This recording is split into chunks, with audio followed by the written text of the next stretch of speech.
Y todo esto lo hacían poniendo un poquito de sal en el agua para que el niño al momento del nacimiento fuera salado.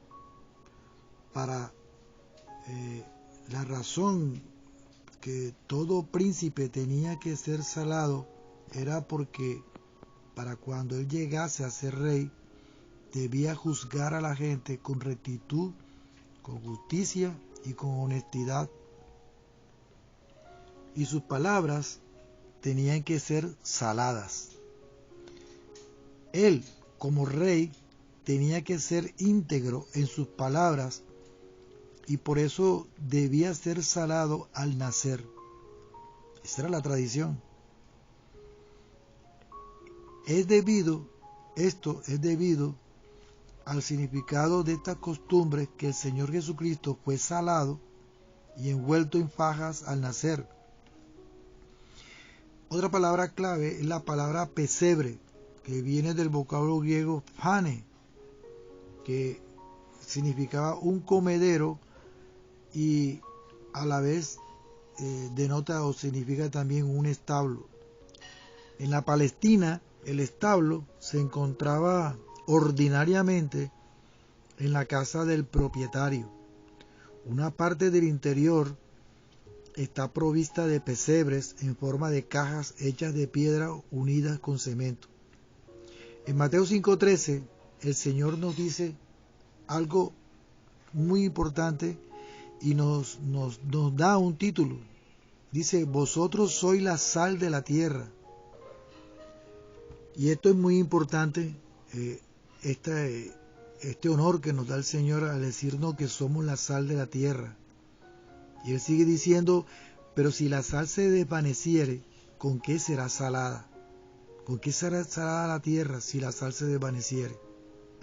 No sirve más para nada, sino para ser echada afuera o fuera y hollada por los hombres.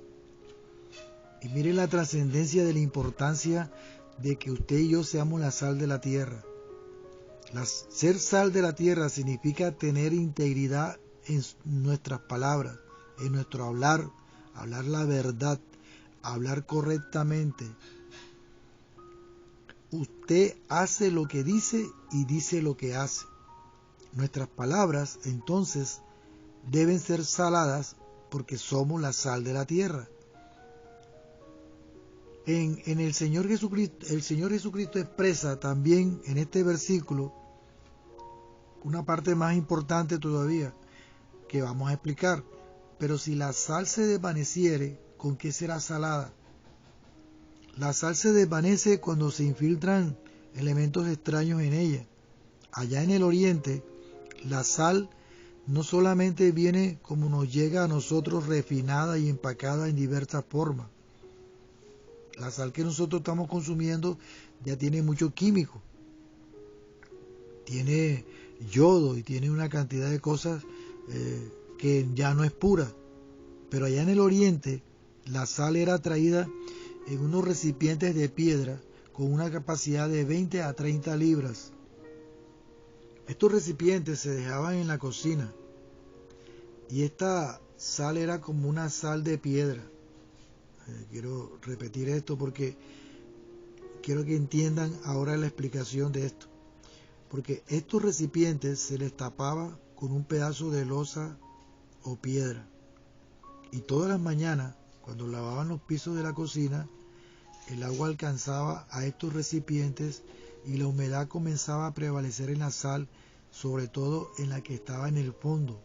Y esa sal que estaba en el fondo, al recibir el agua, comenzaba a desvanecerse.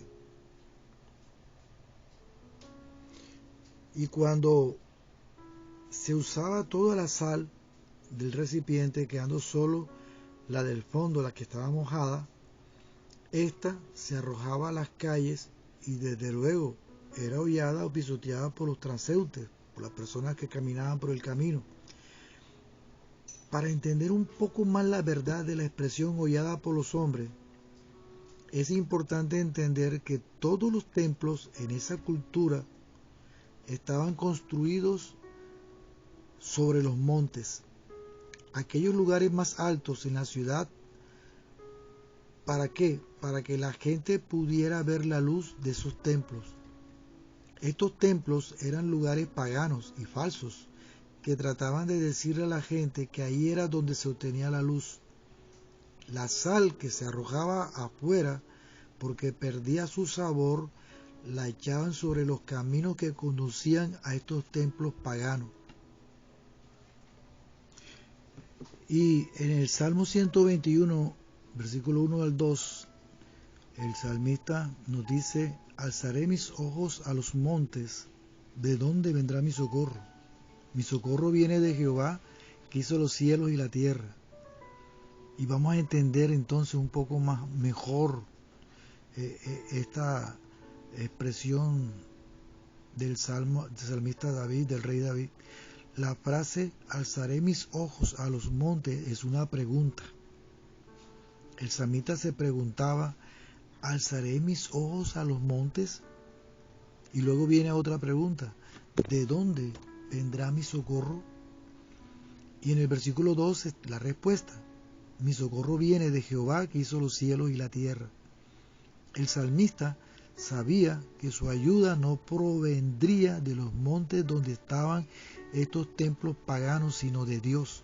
El salmista no alzaría sus ojos a los montes en cuyo camino la sal que había sido arrojada había perdido su sabor y era hollada por los hombres, y donde estaban esas luces falsas. El salmista alzaba sus ojos a Dios, el creador de los cielos y la tierra, no hacia los montes donde estaban estos templos paganos.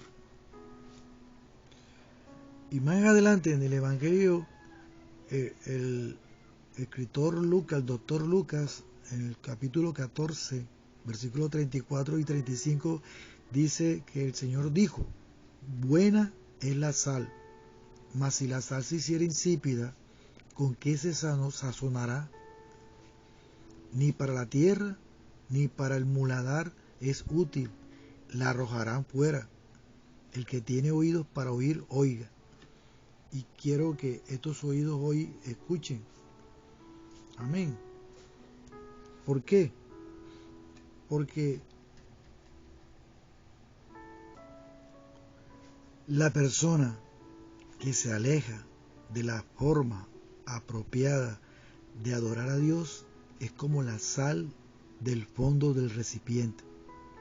Cuando nos alejamos de la palabra de Dios, nuestra sal es desvanecida por la humedad del mundo o por cualquier otra cosa que pongamos delante de Dios. No podemos, por lo tanto, darnos el lujo de ser la sal del fondo de ese recipiente, para que no nos vayan a arrojar afuera y ser pisoteados por todos los hombres. Eso le sucede a la gente cuando se aleja del verdadero Dios, porque no hay persona más criticada que la que profesa ser cristiana y se conduce de otra manera inapropiada. Y es por esta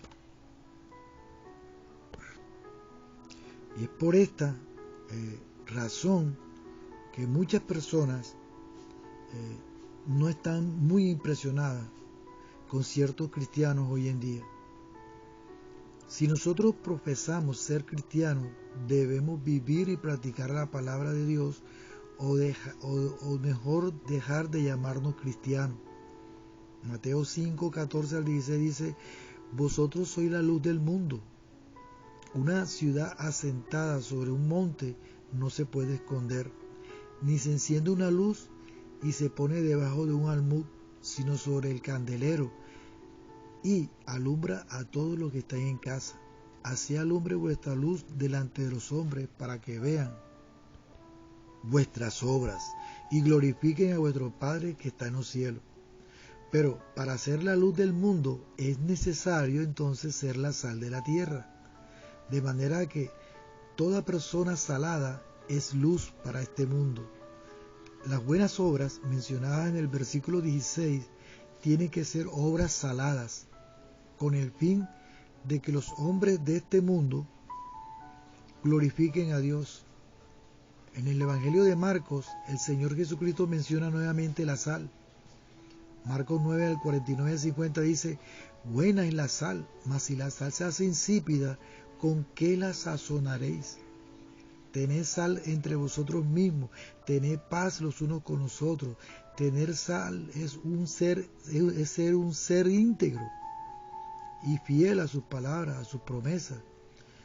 El apóstol Pablo en Colosenses 4:5 dice, andad sabiamente para con los de afuera, redimiendo el tiempo. Si uno es y vive como la sal de la tierra y la luz de este mundo, andará sabiamente para con los de afuera y no va a malgastar su tiempo. Usted hará que el tiempo suyo sea el tiempo de Dios y vivirá para eso, para Él. Y eso verdaderamente es andar sabiamente. En Colosenses 4:6 dice el Señor a través del apóstol Pablo, sea vuestra palabra siempre con gracia, sazonada con sal, para que sepáis cómo debéis responder a cada uno. Palabras con sal son palabras íntegras y fidedignas. Saber cómo responder o hablar a cada uno es la respuesta de una persona que verdaderamente es la sal de la tierra y por consiguiente tiene integridad en sus palabras. Esta exhortación del apóstol Pablo por revelación de Dios está dirigida a nosotros que somos el cuerpo de Cristo. Nuestras palabras deben ser saladas, siempre sazonadas con sal. Debemos hablar la verdad en amor, debemos ser honestos, debemos ser íntegros en nuestras palabras, debemos hacer lo que decimos conforme a la palabra de Dios. Nuestros pensamientos y las correspondientes acciones deben estar en armonías con la integridad y la exactitud de la maravillosa e incomparable palabra de Dios, porque usted y yo, que me está escuchando, usted que me está escuchando, somos la sal de la tierra. Quiero darle un reconocimiento de esta enseñanza, la cual fue posible gracias a la contribución aportada sobre este tema por el obispo